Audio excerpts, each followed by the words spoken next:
Usisahau kushare, kusubscribe na kulike. Somo la kitabu cha Matendo ya Mitume sura ya 2 aya 14 na aya 22 hadi 28.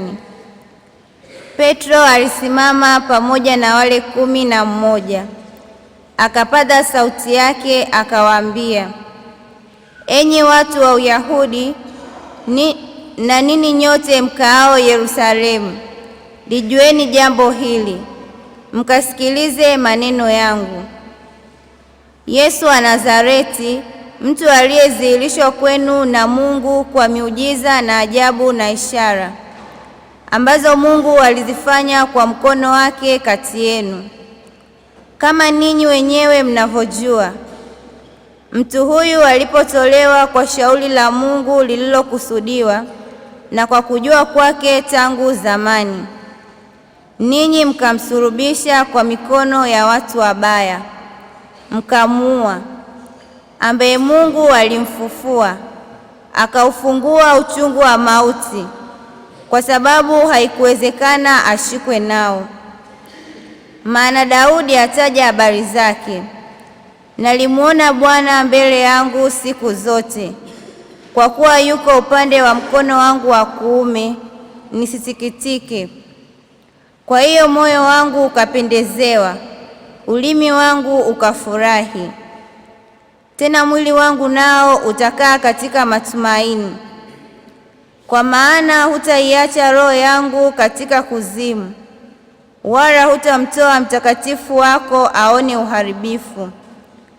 Umenijuvisha njia za uzima, utanijaza furaha kwa uso wako. Neno la Bwana.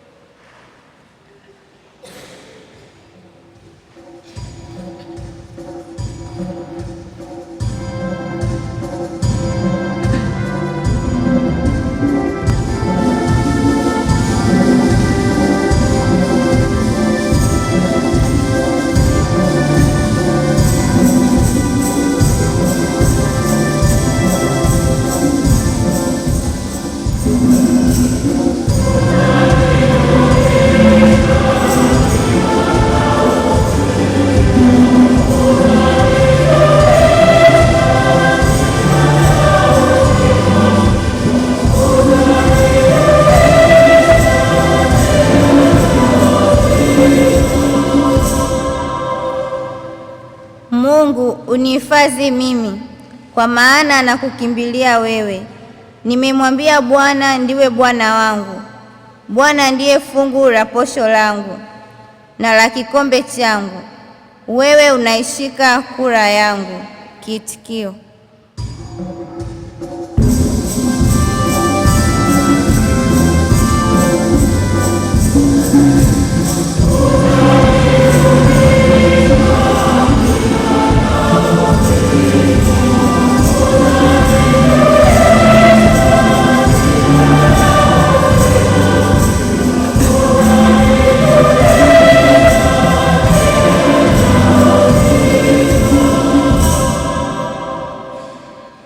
Nitamhimidi Bwana aliyenipa shauri. Naam, mtima wangu umenifundisha usiku. Nimemweka Bwana mbele yangu daima, kwa kuwa yuko kuumeni kwangu, sitaondoshwa. Kiitikio: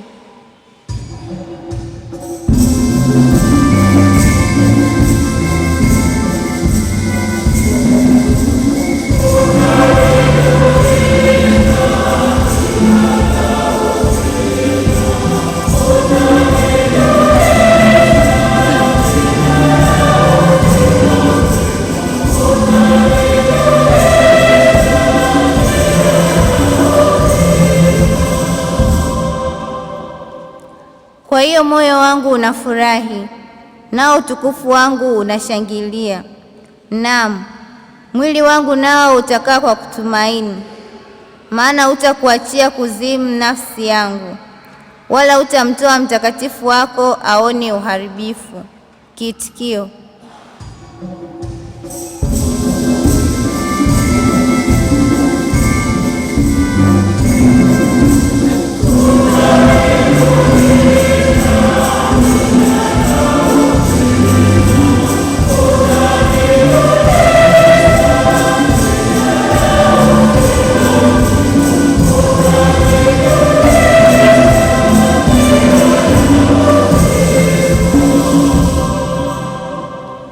Utanijulisha njia ya uzima, mbele za uso wako zipo furaha tele, na katika mkono wako wa kuume mna mema ya milele. Kiitikio: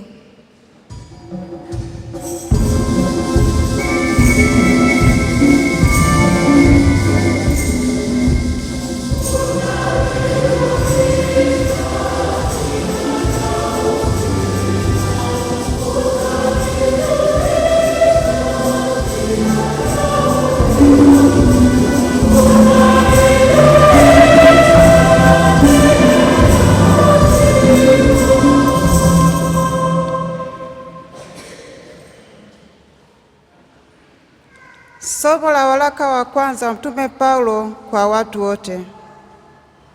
Sura ya kwanza aya ya 17 mpaka 21. Ikiwa mnamwita Baba yeye ahukumuye kila mtu pasipo upendeleo kwa kadiri ya kazi yake, enendeni kwa hofu katika wakati wenu wa kukaa hapa kama wageni. Nanyi mfahamu kwamba mlikombolewa si kwa vitu viharibikavyo, kwa fedha au dhahabu, mpate kutoka katika mwenendo wenu usiofaa mliopokea kwa baba zenu, bali kwa damu ya thamani kama ya mwana kondoo asiye na ila, asiye na waa, yaani ya Kristo.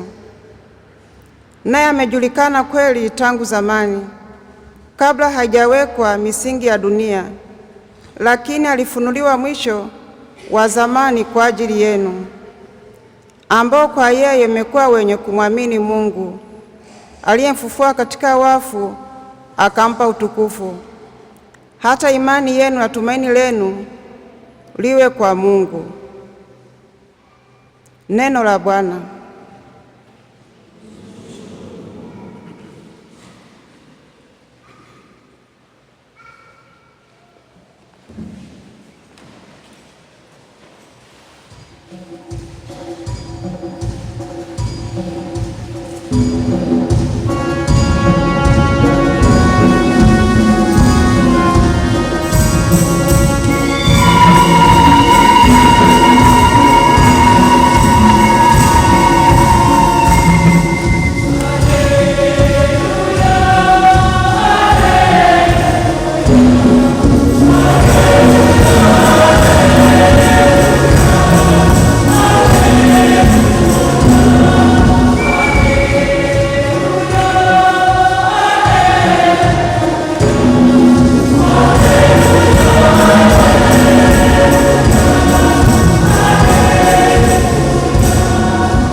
Bwana awe nanyi.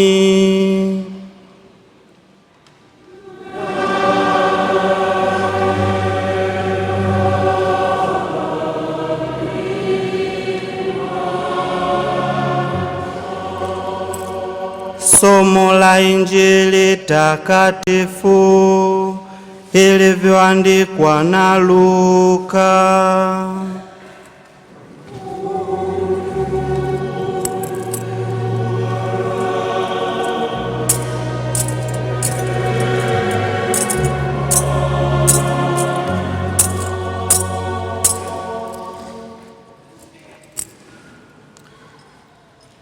Siku ile watu wawili miongoni mwa wafuasi wa Yesu walikuwa wakienda kijiji kimoja jina lake Emau, kilichokuwa mbali na Yerusalemu kama mwendo wa saa 2.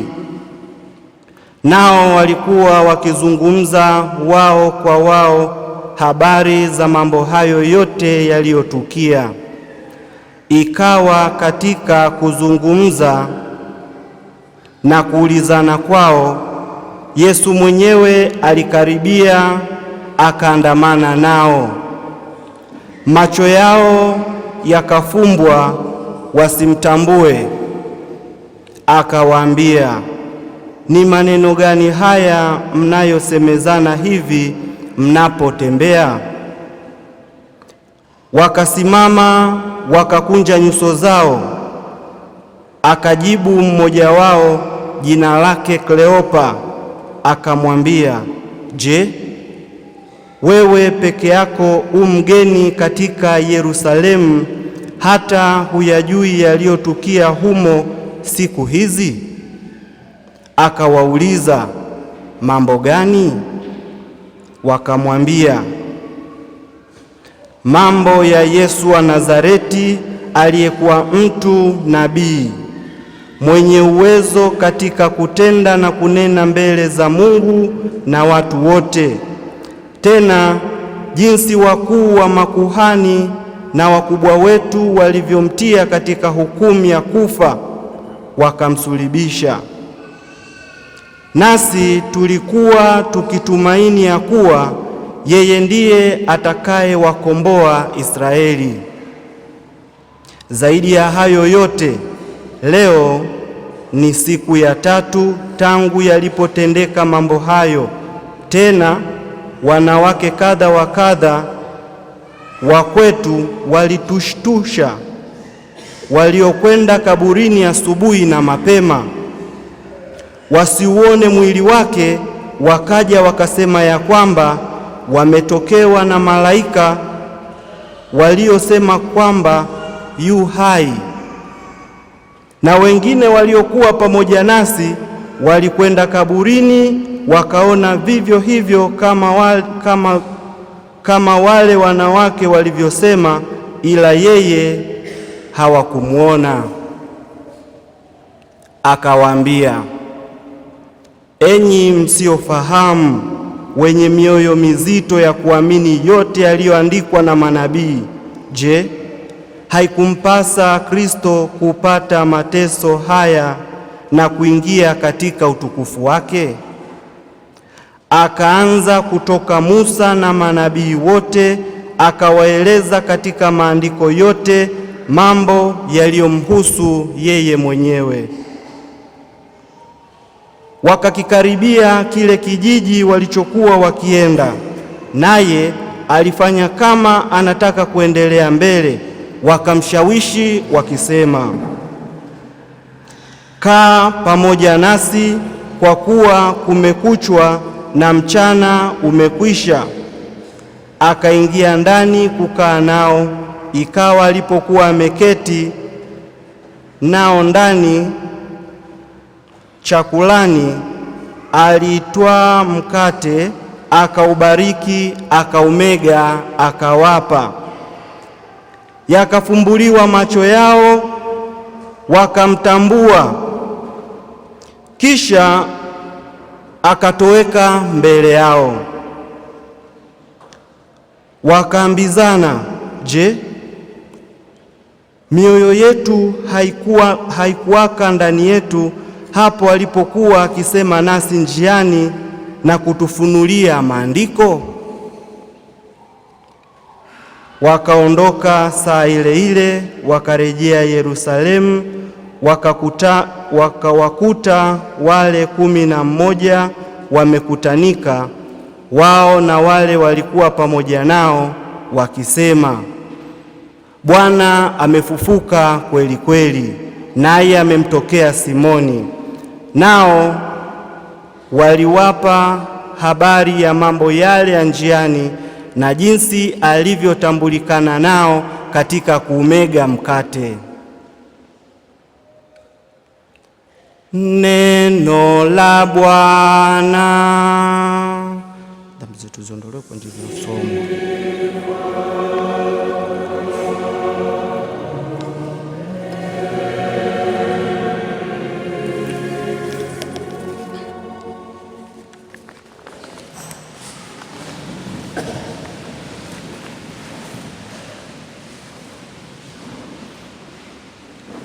Wapendwa taifa la Mungu, karibuni katika tafakari ya neno la Mungu. Leo Dominika ya 3 ya Pasaka ya mwaka A. Tutatafakari ni kwa namna gani Bwana wetu Yesu Kristo anajidhihirisha kwetu, na pia ni kwa namna gani unaweza kumtambua Kristo mfufuka katika maisha yako. Mungu ni mwema na kila wakati. Katika makabila yetu kuna nyimbo mbalimbali za kumshangilia Kristo mfufuka. Nitaomba wanakwaya watuongoze kwa wimbo wa Kisukuma wa Kristo mfufuka. Karibuni wanakwaya.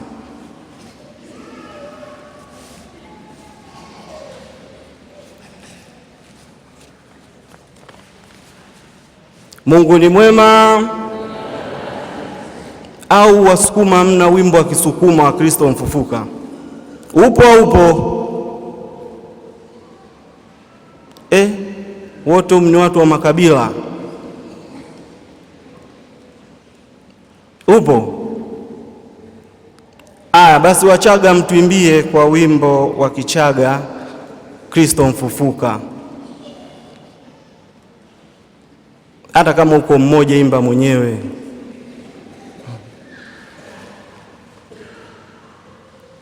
Mungu ni mwema. Basi kabila gani wanafahamu kwa lugha yao? Waha. Uimbe hata kama uko mwenyewe. Wanaojua watakusapoti.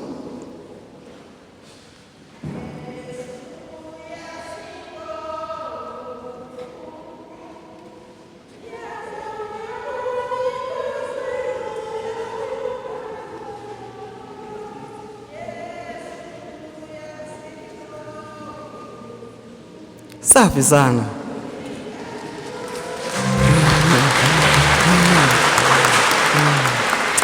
Tena tungempa maiki akaimba vizuri, watu wengine wakamsapoti. Mpelekee maiki, njoo chukue maiki mpelekee.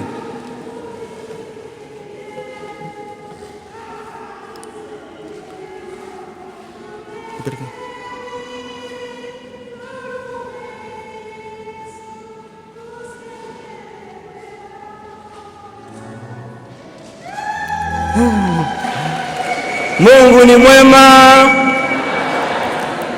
Hicho ni Kizinza Kisukuma. Atatuambia, bibi atatuambia ni lugha gani. Atuimbie tena, bibi tuimbie tena.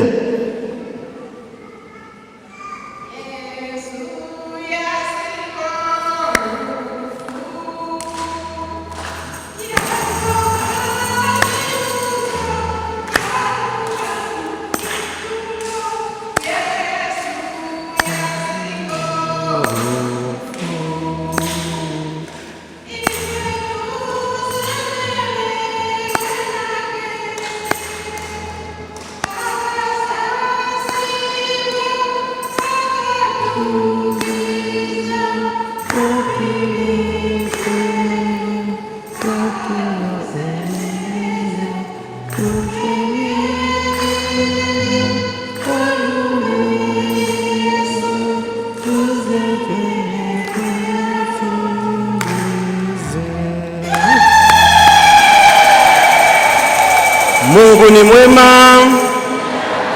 Haya, tumalizie na wahaya. Twende.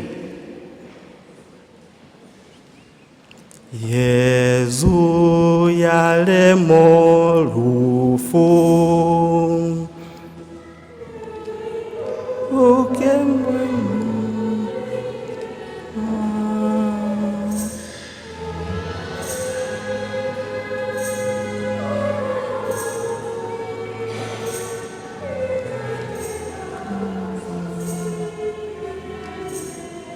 Mungu ni mwema.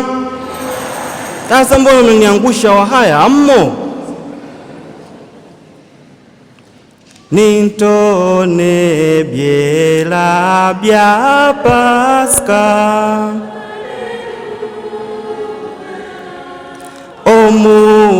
omukama yaimbuka ija tumwiuke tumshemelelwe Yesu Kristo Omulokozi narola nangu takifa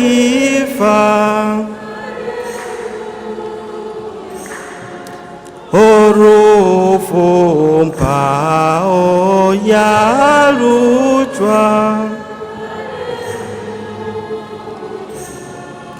ija tumwiuke tumshemelelwe Yesu Kristo.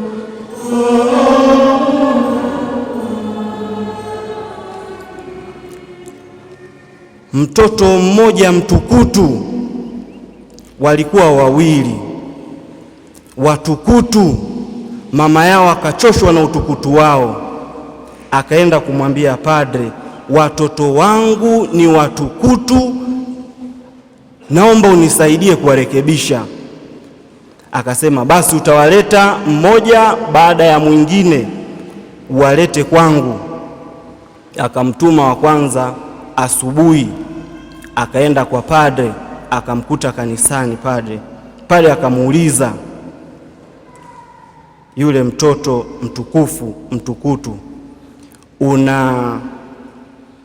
akamuuliza Mungu yuko wapi? Mtoto akaanza kushangaa, akamuuliza kwa mara ya pili, Mungu yuko wapi? Bado ameduaa, akakisukuma kichwani, Mungu yuko wapi? Kitoto kikakimbia kwao kinalia, kikaenda kumwambia ndugu yake. Wakakiuliza, mbona unalia? Amekwambiaje? Amekufanyaje? Kikasema, mama ameenda kutushtaki kwamba mimi na wewe inasemekana tumemuiba Mungu na hawajui alipo. Wapendwa, tunaendelea na furaha za Kristo mfufuka, furaha za Pasaka. Tunaendelea kumshangilia huyu Kristo mfufuka. Tunaimba kwa shangwe, tunafurahi, tunapiga makofi, tunapiga vigelegele, tunatembea kifua mbele tukimshangilia Kristo mfufuka. Na anajidhihirisha kwetu kwa namna mbalimbali huyu Kristo mfufuka. Leo Kristo mfufuka anajidhihirisha kwa wanafunzi wake kwa kumega mkate. Alipoumega mkate, macho yao yakafumbuka, wakaweza kumtambua Kristo mfufuka. Katika maandiko matakatifu wanafunzi waliweza kumtambua Kristo mfufuka alipowatakia amani. Milango imefungwa kwa hofu ya Wayahudi, wakiwa ndani wamejifungia, akaingia akawatakia amani, akawaambia amani iwe kwenu. Ndipo wakamtambua Kristo mfufuka. Lakini mwanafunzi mmoja Tomaso, yeye akasema, hakuwepo, akasema nisipomuona kwa macho yangu na kutia vidole vyangu katika makovu yake sitosadiki. Tomaso akamtambua Kristo mfufuka kwanza kwa kuona, kisha kwa kugusa. Ndivyo alivyomtambua Kristo mfufuka. Mariamu Magdalena alipokuwa ameenda kaburini, akaangalia akakuta kaburi liko wazi, asione mwili wa Bwana wetu Yesu Kristo, akaanza kulia, akamdhania Yesu ni mtunza bustani. Akamuuliza, ikiwa kama ni wewe umemchukua au unajua walipomweka, niambie ni wapi na mimi niende nikamchukue Bwana wangu. Yesu akamuita kwa jina. Ndipo Mariamu akamtambua Kristo mfufuka baada ya kuitwa kwa jina. Mariamu akamtambua Kristo mfufuka baada ya kuitwa kwa jina. Bwana wetu Yesu Kristo alipofufuka,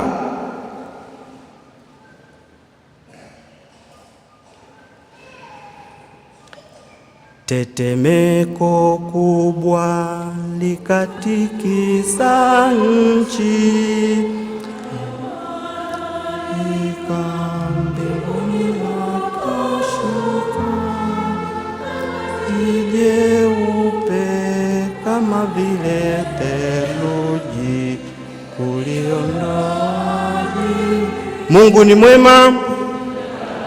Tetemeko kubwa likashuka likatikisa nchi, naye malaika akashuka kuliondoa jiwe.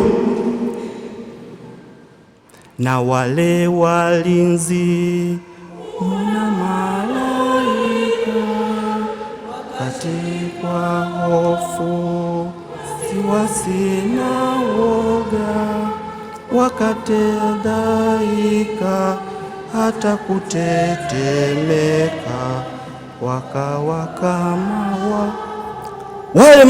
wale walinzi kumwona malaika, wakatetemeka, wakashikwa na hofu, wakaanguka chini. Walikuwa na silaha, walikuwa wameweka jiwe kubwa pale kaburini, lakini Kristo akafufuka. Wakapeleka habari za uongo mtaani kwamba hajafufuka.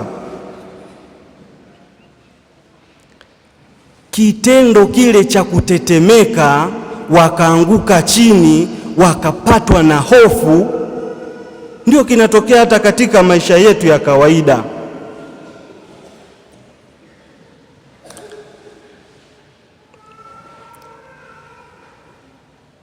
Wewe fikiria, ndugu yako amefariki, alafu uko unalia, jamani, Mungu nakuomba, bora ningekufa mimi, naomba unichukue mimi. Alafu wakiwa ndani hayumo yeyote, uko wewe na yule mfu pale marehemu, anaamka pale anakuambia, sasa ndugu yangu, we kufa, mimi nibaki.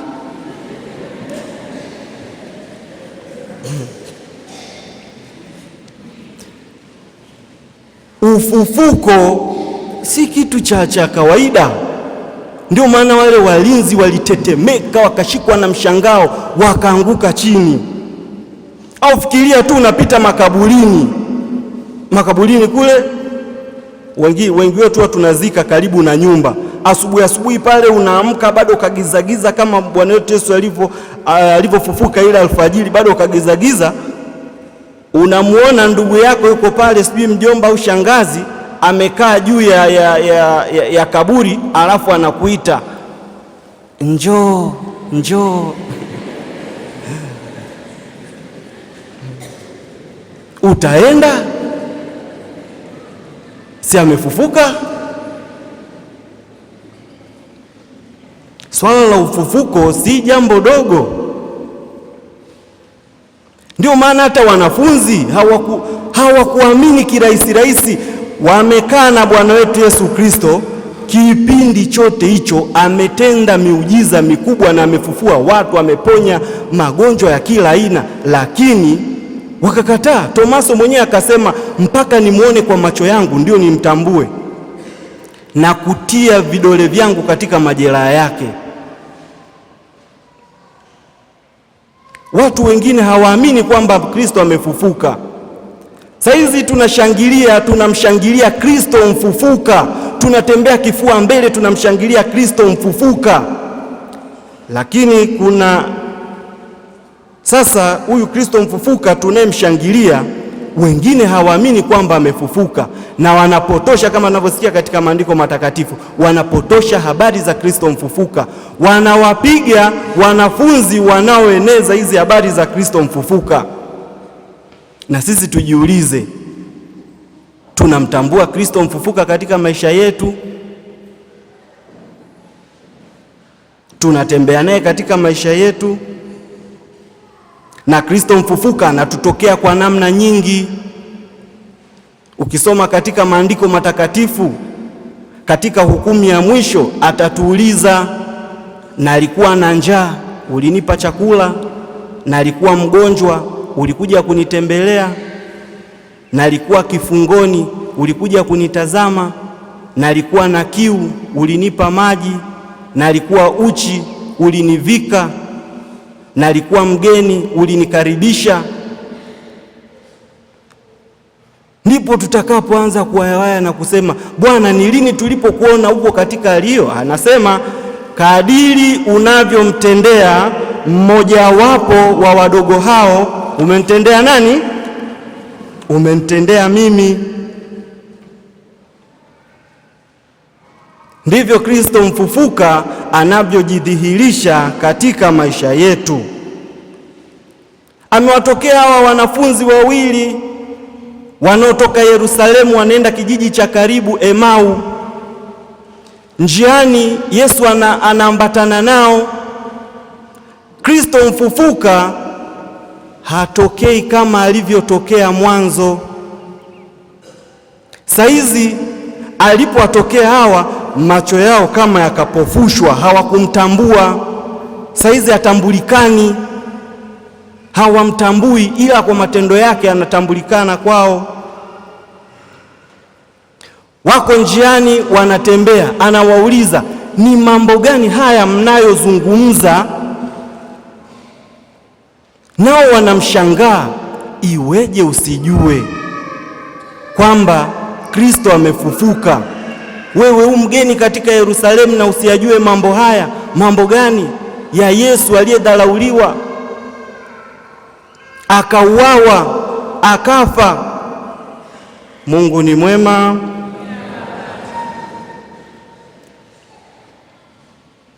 Hili tukio la wafuasi wa Emausi kutoka Yerusalemu kwenda Emausi linataka kufananishwa na kama kusanyiko letu hili la hapa, kusanyiko takatifu, misa takatifu.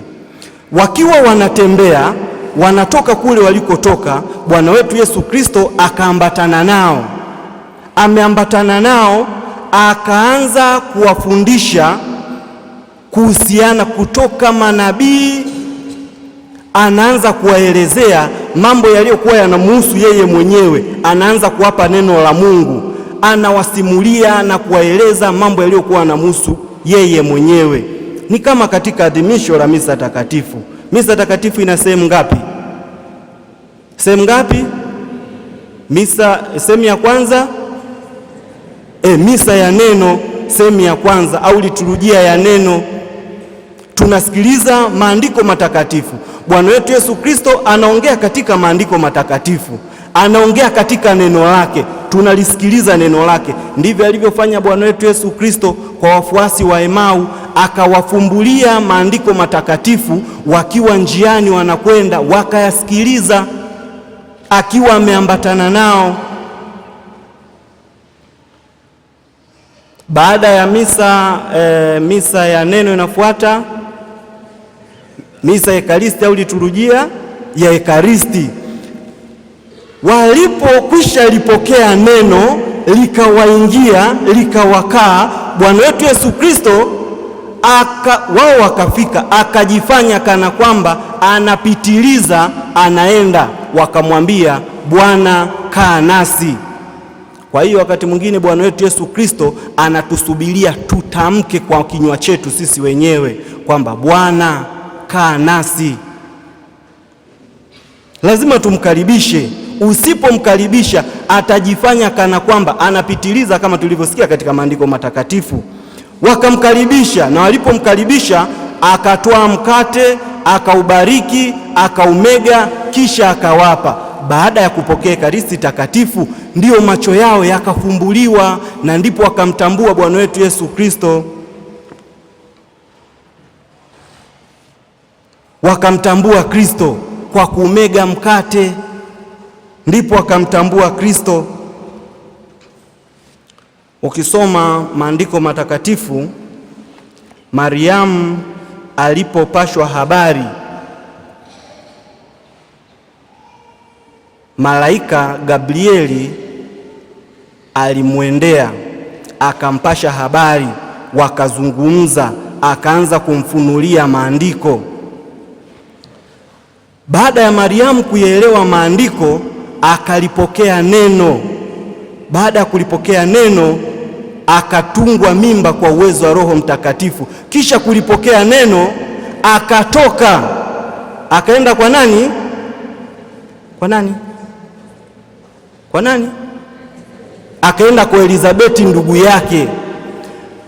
Amelisikia neno, akalipokea ndani ya tumbo lake, kisha akatoka akaenda. Ndivyo tulivyosikia katika maandiko matakatifu. Wanafunzi wa Emmaus njiani wakalisikia neno, wakalipokea, kisha kulipokea Bwana wetu Yesu Kristo akawapa mkate, Ekaristi Takatifu, wakaipokea. Baada ya kuipokea, wakatoka kwa ujasiri, wakaenda kuwapasha habari mitume. Na ndivyo Mariamu baada ya kulipokea neno ndani ya tumbo lake, akatoka akaenda kwa ndugu yake Elizabeti, na hapo akaanza kuimba wimbo wa furaha. Mungu ni mwema. Na sisi tukisha kulipokea neno, tutoke twende tukamtangaze Kristo mfufuka. Tukisha lipokea neno, tutoke tukamtangaze Kristo mfufuka.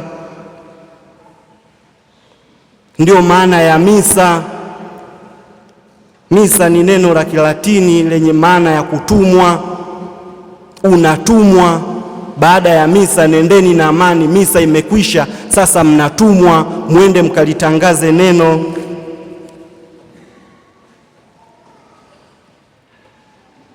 Baada ya kuwa tumekwisha kumpokea Bwana wetu Yesu Kristo katika neno lake, katika Ekaristi Takatifu. Mungu ni mwema.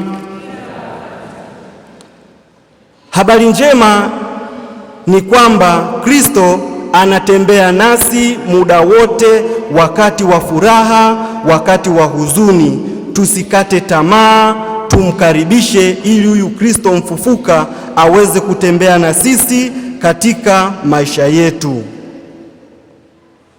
Mungu ni mwema na kila wakati. Nahangaika hapa duniani,